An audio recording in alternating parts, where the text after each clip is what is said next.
bienvenidos a todos a un nuevo episodio más. En este caso vamos a abordar el tema del autoritarismo y vamos a tocar varios temas de la clase. También vamos a tocar el tema de la información, el tema del framing, del agenda setting. Vamos a tocar el tema también del autoritarismo contemporáneo y lo que era considerado autoritarismo. Sin embargo, como parte de la dinámica de entretenimiento, mi compañera Ariana va a hacer una presentación. Así que, Eh, ok. ojo, puede haber errores técnicos. Sin embargo, el intento vale. Dacia Hao, Woman Chief Firewall Voices, Huan Jin, Lai Dao, Xin de Yichi. ¡Bravo! La- Bueno, así de alguna manera empezamos nuestro último episodio del podcast, que ya, bueno, este es el episodio 4. Tristemente ya acabamos esta aventura de todo el ciclo, por así decirlo. Y Sí, bueno, ya hemos visto el gran cortafuegos chino y la censura digital desde tres perspectivas diferentes, de una autoritaria. Bueno, empezamos con la autoritaria, perdón, estoy un poquito. Y la vez pasada desde una mirada liberal. Entonces, podemos decir de alguna manera de que hemos visto de China en todo este tiempo, porque bueno, ya estamos cerrando el podcast, entonces sería interesante que cada uno de repente pueda decir la perspectiva que puede tener de China desde un país autoritario. Por mí, por ejemplo, yo que hablé de más o menos sobre la censura y todo eso, yo creo que en realidad China tiene mucha autoridad, pero si lo vemos desde ese lado autoritario, puede justificar el que las personas no saben tener un control de lo que ven. De alguna manera, si por ejemplo China no permitiera estos algoritmos que censuren un poco, viéndolo como dije, desde una mirada autoritaria, creo que las personas harían lo que quieren y eso dificultaría más, o incluso habría más fake news de manera más fácil porque no habría algo de control. Entonces, esto podría difundir y hacer que las personas puedan repetir una información que es errónea. Y creo que para el gobierno, bueno, para lo que quiere China, el gobierno chino que sea China, no sería lo correcto. Pero, ¿qué piensan ustedes? Bueno, me gustaría tomar la palabra y para empezar con el podcast también. Creo que es necesario también, antes de hacer nuestra perspectiva y todo, que podamos entender cómo es que se da el autoritarismo, más que todo en el siglo XXI, ¿no? Como concepción rápida, el autoritarismo clásico es simple, ¿no? Es un control militar, hay una censuración directa, hay una represión por parte del Estado y hay un miedo físico que se impone en base al uso de la fuerza. Entonces, al día de hoy el autoritarismo es más sofisticado, ya no tiene ese tipo de herramientas. El poder ya no solo se construye administrando percepciones, moldeando emociones, regulando todo lo que estamos viendo, ni lo que compartimos. Eh, Eso es uno, más que todo, el autoritarismo al día de hoy se presenta de otra manera. Hay un orden establecido. Caso ejemplo, tenemos a China, que tiene un orden con respecto al firewall. Hay una estabilidad, porque si bien hay un autoritarismo en la práctica, eso no va a implicar que exista una crisis, una ruptura entre Estado y ciudadanía, no, sino que exista una estabilidad. Que sí, hay una represión por parte de información y todo lo que se tenga que ver en ese, pero sin embargo, la estabilidad va a primar como punto de legitimidad hacia el mismo gobierno, ¿no? Hay una protección directa, porque lo que hace China es que al controlar la información también brinda una seguridad y protección a sus ciudadanos, porque en cada lugar hay cámaras, hay un reconocimiento facial y la inteligencia artificial está presente en el día a día de los ciudadanos. Además de esto, que también se ve la parte de la soberanía, algo que ya hemos tocado en otros capítulos, ¿no? Sobre la soberanía digital, la gobernanza. También existe una defensa cultural. Eso es un elemento clave al día de hoy dentro del autoritarismo moderno. Hay una defensa cultural como tal, que hemos tocado en el episodio anterior, acerca de la diplomacia, ¿no? Y el tema del soft power. Hay una modernización por parte del autoritarismo. Sin embargo, hay muchos casos que aún nos queda por ver, ¿no? El tema de las plataformas, las narrativas, de cómo es que la población ha normalizado este tipo de actos, ¿no? Y ya desde el lado autoritario, pues es algo normal y lo que busca el Estado es controlar. Sin embargo, a la misma vez también buscar una estabilidad, ¿no? me gustaría que puedan comentar acerca de eso, ¿no? Acerca de cómo el autoritarismo pasó de ser algo simple a ser algo más complejo, sofisticado y que se adapta al día de hoy a lo que vendría a ser el gobierno chino. Bueno, a mí me gustaría mencionar con respecto. Ay, casi me caigo de la silla, perdón. Con respecto a lo que, con respecto a lo que decías, como mencionó Castells en su libro, este, el poder político se ejerce a través de la capacidad de configurar significados e influir en la mente colectiva. Entonces, ¿cómo pasamos cómo hacemos esa transición de lo que expresa Marcelo en lo que vendría a ser el autoritarismo clásico? Bueno, la República Popular China ha comprendido que controlar el relato equivale a controlar las condiciones de legitimidad. Entonces, por ese lado, los estados compiten por una hegemonía simbólica. Justo ahora lo que estaba mencionando Marcelo, la autoridad para definir qué es orden y qué es justicia. Entonces, el modelo occidental ha fracasado en proveer un orden de ese tipo de, o bueno, para decirlo de esa forma, ¿no? Pero bueno, no sé qué opinan ustedes. Justo de lo que mencionaba mi compañero. Bueno, en realidad yo pienso, o bueno, en mi opinión es de que, como ya dije, China en realidad tiene mucha censura en sus medios, o sea, y bueno, yo creo que la censura digital estatal contemporánea, bueno, es como lo más sofisticado, disculpen, me estoy trabando. Y bueno, yo creo que el poder político en realidad ejerce que haya de alguna manera, ¿cómo decirlo? Marcelo, te doy la palabra, ahorita estoy un poquito volada, perdón. No te preocupes. Básicamente, como lo estaba comentando Ariana y también tú acerca del poder político, el poder político juega un rol muy importante, ¿verdad? Pero adicionalmente a esto, en el autoritarismo al día de hoy, dejando de lado también un momento el lado chino, se disfraza, porque como les dije, pasa de ser algo simple a ser algo más sofisticado, moderno. Y al día de hoy muchos líderes autoritarios, en el cual van a estar personajes como Bukele, como Putin, como Zelensky, y también el actual presidente de la República Popular China, Xi Jinping, buscan más que todo no parecer represivo, sino buscan tener una imagen hacia la comunidad internacional de ser una figura más eficiente, moderna, tecnológica.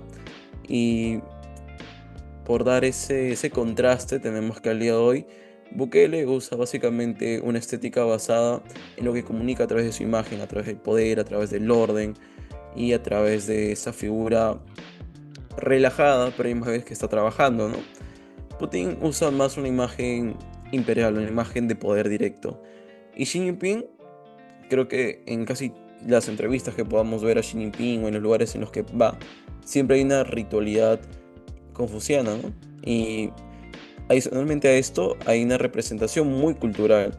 Inclusive cuando tienen sus reuniones podemos ver claramente cómo la simbología, cómo el tema del orden es algo inherente a las imágenes que nos va a transmitir Xi Jinping, ¿no?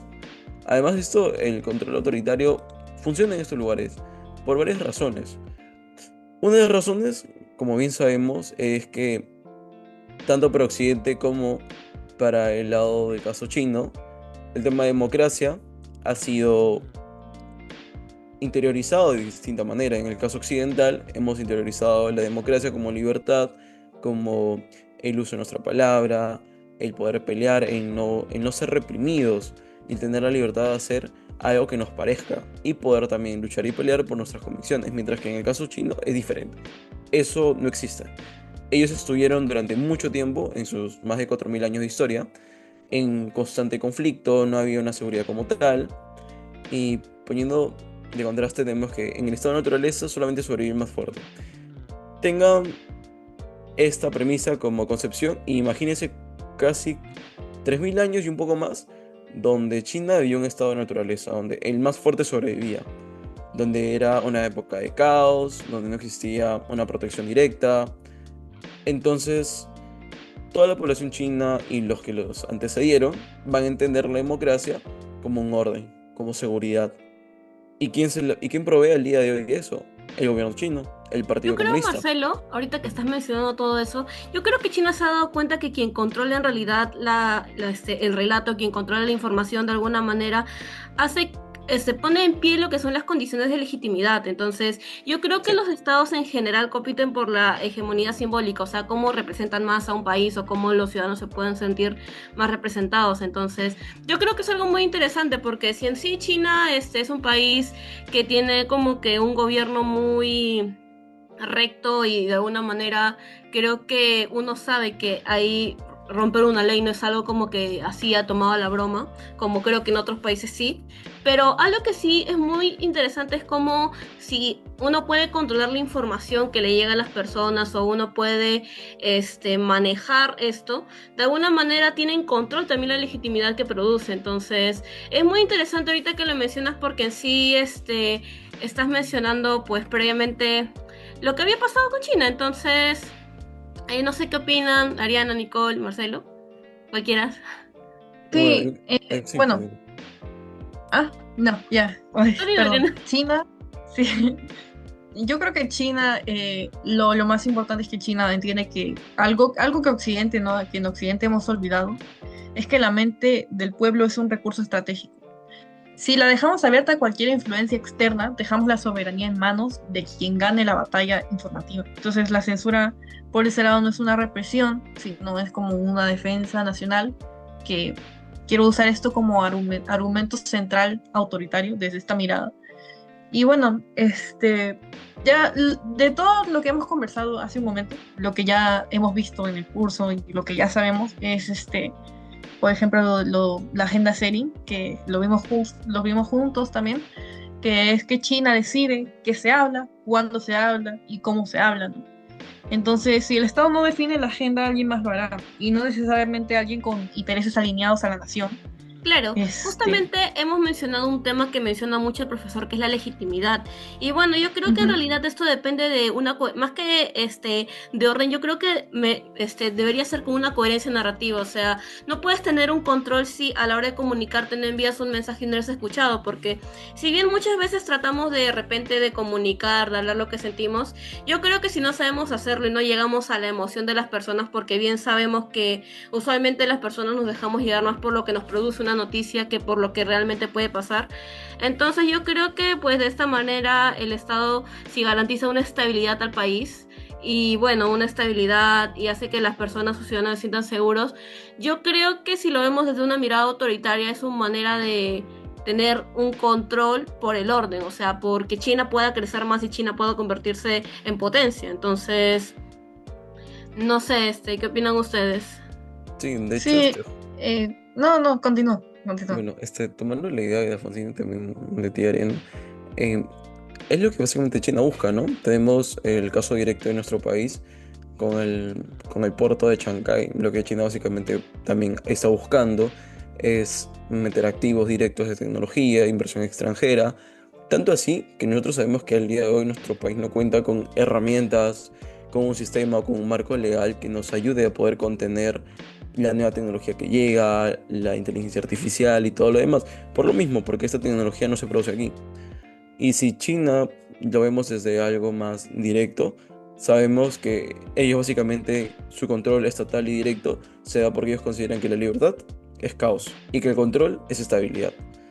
Entonces, en teoría, como bien hablan sobre el control de la narrativa, China ya tiene control de la narrativa dentro de su país a través de el firewall y a través de aplicativos, a través de la filtración de datos, de información, etcétera. Sin embargo, creo que otro de los objetivos claros y directos que tiene China el día de hoy es expandir su cultura, expandir y hacer ver que su cultura es una cultura de orden, de seguridad, de estabilidad. Y por lo mismo, muchas personas, y me incluyo el día de hoy, que cuando salimos a las calles a veces no tenemos seguridad.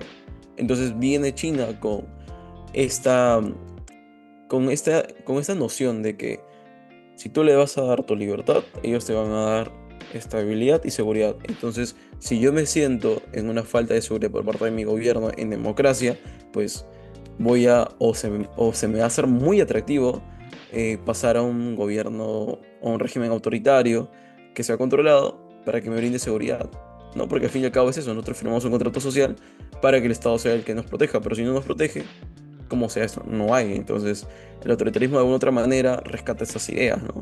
Claro, y yo creo que si vamos a un punto de la tecnología, si vamos más a un punto de decir censura, yo creo que en vez de censurar, viéndolo desde una perspectiva autoritaria, obviamente, están protegiendo en realidad de la desinformación a sus ciudadanos. Porque si bien podemos decir que en realidad no les dan la libertad, como dijimos en el anterior podcast, de repente decidir qué ver, yo creo que una sociedad que incluso a veces cuando ves ChatGPT o algo hecho por IA, no sé si es real o no, ¿qué es lo que realmente es confiable ahorita? Porque bien sabemos que si existe TikTok para las personas que se venden normalmente, también ellos tienen un TikTok que es más controlado. Entonces, ¿cómo nos puede asegurar este control? O sea, ¿cómo podemos decir en realidad que están controlando cuando podríamos decir que están protegiendo de la información externa que salen para de alguna manera llevar mejor, o sea, llevar mejor la información? Porque muchas veces al ver esa información se termina convirtiendo la ciudad en un caos.